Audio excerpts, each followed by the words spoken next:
아무리 프로투수라고 해도 자신이 던지는 공을 100% 원하는 곳으로 던질 수는 없습니다. 아니 왜 한가운데 던지고 그러냐, 아니 풀카운트에서 뭐 저렇게 어이없이 볼을 던지냐 같은 상황들이 연출되는 이유입니다. 모든 투수가 겪을 수밖에 없는 상황들이죠. 투수들도 가끔은 자신의 생각과 전혀 다른 공이 던져지는 게 그러고 싶지 않지만 그런 상황이 나오는 건 정말 야구에서는 어쩔 수 없는 일입니다. 특히 구속이 갈수록 빨라지고 있는 대구속의 시대라고 할 수 있는 최근에는 더 그런 경향이 짙어지고 있습니다. 이 또한 어쩔 수 없습니다. 100마일에 가까운 공들을 언제든지 자신이 컨트롤할 수 있게 던진다거나 구석구석 100% 보더라인 피칭을 보여줄 수 있는 건 사람이라면 불가능한 영역이니까요. 단지 그 실투의 확률이 높은 투수, 확률이 낮은 투수에 따라 제구력의 등급이 나눠질 뿐이죠. 그래서 저는 갈수록 투수에게 이 능력이 정말로 필요하지 않나 싶은데요, 바로 로케이션 능력입니다. 흔히 투수의 제구력이라고 말하는 영역에는 크게 두 가지 요소가 포함되어 있습니다. 하나는 컨트롤, 즉 공을 자신이 넣을 수 있는 곳에 넣을 수 있는 능력이고, 또 다른 하나는 더 큰 범위인 로케이션, 컨트롤의 큰 범위로 특정 탄착군을 지정하는 능력입니다. 미세한 컨트롤 능력도 중요한데 요즘은 이 로케이셔닝 능력이 정말로 중요하다고 개인적으로는 생각하고 있습니다. 디테일한 컨트롤에 신경 써서 밸런스를 스스로 망가뜨리기보다는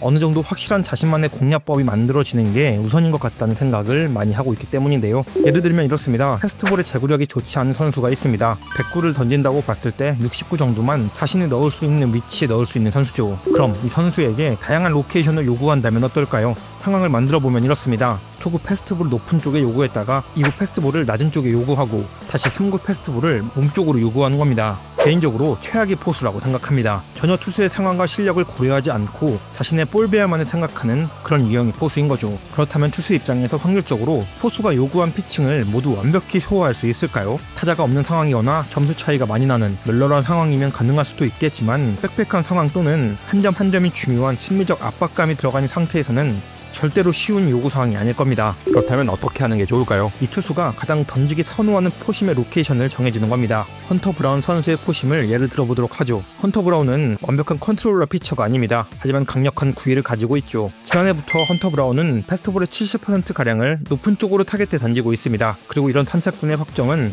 이 선수에게 상당히 이점이 되었습니다. 패스트볼을 이곳저곳 던지면서 느껴야 할 감각적 상이함도 없고 그냥 자신이 가장 던지기 편하고 좋은 곳에 때려 넣으면 된다는 것 때문이었죠. 실제로 패스트볼의 컨트롤 능력이 좋아 보이는 효과까지 올 정도로 그의 패스트볼 제구 감각은 정말로 좋아졌습니다. 이런 특성은 비단 포심에서만 국한된 것은 아닙니다. 모든 구종은 로케이셔닝이 반드시 필요합니다. 양키스로 이적한 후 정말 엄청난 시즌을 보내고 있는 맥스 프리드 선수 이야기를 해보겠습니다. 프리드 선수는 양키스로 이적한 후 딱 한 가지를 바꿨는데요, 바로 커터의 활용입니다. 프리드는 원래 커터를 던지는 투수가 아니었습니다. 정말 다양한 구종을 구사하는 선수지만 본질은 포심 플러스 커브, 싱커 플러스 체인지업의 유기적인 호흡으로 타자를 상대하는 투수였습니다. 원래 피칭 구조로 보면 패스트볼 컨트롤이 좋은 투수였기에 전 범위에 걸친 포심으로 카운트 싸움을 하고 결정구로 커브로 활용했습니다. 또는 포심과 싱커로 수싸움을 하고 싱커와 피칭 터널이 좋은 체인지업으로 아웃을 처리하는 방식을 주로 활용했습니다. 여기서도 로케이션은 당연히 있습니다. 우타자 상대의 기준으로 보면 대체로 몸쪽 높은 쪽으로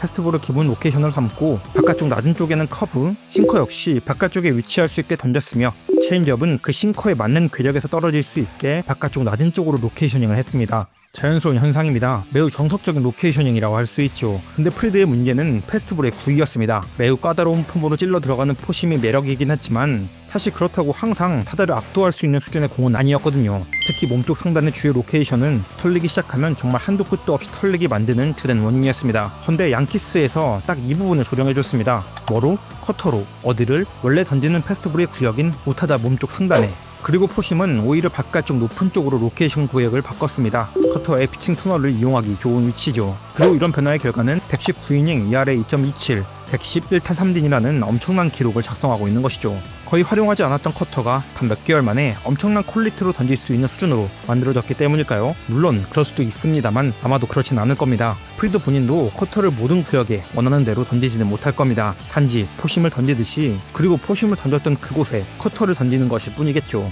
이렇게 로케이션 능력은 단순히 공의 탄착군을 어디로 정하는 데서 그치지 않습니다. 그 투수 특성에 맞는 구종을 개발시키고 그 활용 능력을 입혀주는 게 포인트라고 할 수 있죠. 그리고 당연하겠지만 이 로케이션 능력은 그 구종의 완성도가 높으면 높을수록 활용할 수 있는 가치가 늘어나고 그 선수의 퀄리티 자체를 높여줄 수 있습니다. 가장 좋은 예시가 있는데요. 바로 크리스 세일의 슬라이더입니다. 크리스 세일의 슬라이더는 정말 공략하기 어려운 구종입니다. 커리어 내내 정말 엄청난 수준의 기록을 보여주고 있죠. 이유를 보자면 우선 첫 번째, 기본적으로 당연히 그의 슬라이더 퀄리티 자체가 엄청 높기 때문임은 사실입니다. 낮은 암슬롯에서 크로스되어 들어오는 슬라이더를 포심과 구분해 치기란 정말 어려울 겁니다. 그런데 크리스 세일이 비슷한 암슬롯을 지닌 투수들에 비해서도 유독 슬라이더가 더욱 좋은 이유는 개인적으로는 로케이션 능력이 남다르기 때문도 하나의 이유라고 생각합니다. 보통 사이드 스로우의 좌투수가 우타자를 상대할 때 던질 수 있는 가장 좋은 슬라이더는 어딜까요? 당연히 백프 슬라이더일 겁니다. 흘러나가는 특성이 있는 슬라이더의 특징상 당연히 이 뒤쪽에 던지는 슬라이더가 구사하기 가장 편하고 가장 위력을 잘 살리는 것이 분명하죠. 일단 사이드 스로우가 아니더라도 대부분의 좌투수의 슬라이더는 이렇게 보통 몸쪽 낮은 곳으로 찔러 들어가는 형태로 많이 던집니다. 그런데 여기서 크리스 세일은 한 가지의 로케이셔닝이 더 가능합니다.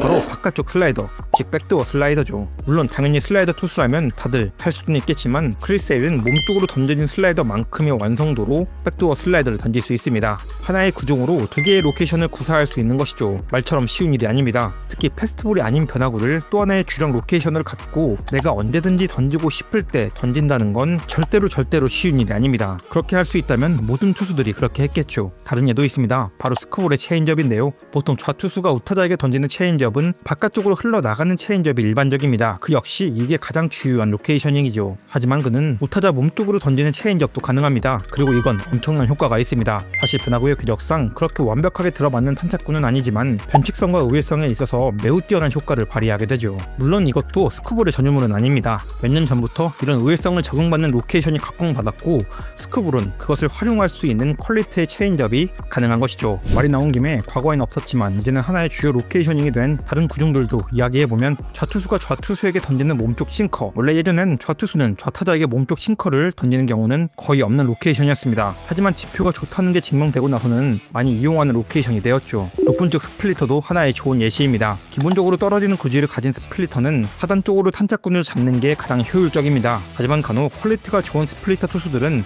이렇게 스트라이크 존으로 스플리터를 구사하기도 합니다. 역시 과거에는 절대 해서는 안 되는 짓이었지만 이 역시 좋은 우회성으로 좋은 피칭으로 활용되죠. 근데 혹시 이 마지막 사례들을 통해 뭔가 다름을 느끼셨을까요? 네, 결국 중요한 건 어쨌든 컨트롤 능력이라는 겁니다. 더 좋은 로케이셔닝 능력을 발휘하기 위해선 좋은 컨트롤이 받쳐주어야 한다는 겁니다. 그래서 결론에 도달하면 좋은 투수가 되기 위해선 어쨌든 반드시 컨트롤 능력은 키워야 하는 것이죠. 공 하나와 공 반 개의 차이로 안타와 범타를 가리고 볼넷과 삼진을 가르는 게 야구니까요. 하지만 그럼에도 투수가 그리고 포수가 그리고 팀이 해야 하는 건 그 투수의 장단점을 알고 투수에 맞는 구종을 개발하고 투수에 맞는 로케이셔닝을 확정지어 주는 것이지 않을까 하는 생각을 해봅니다.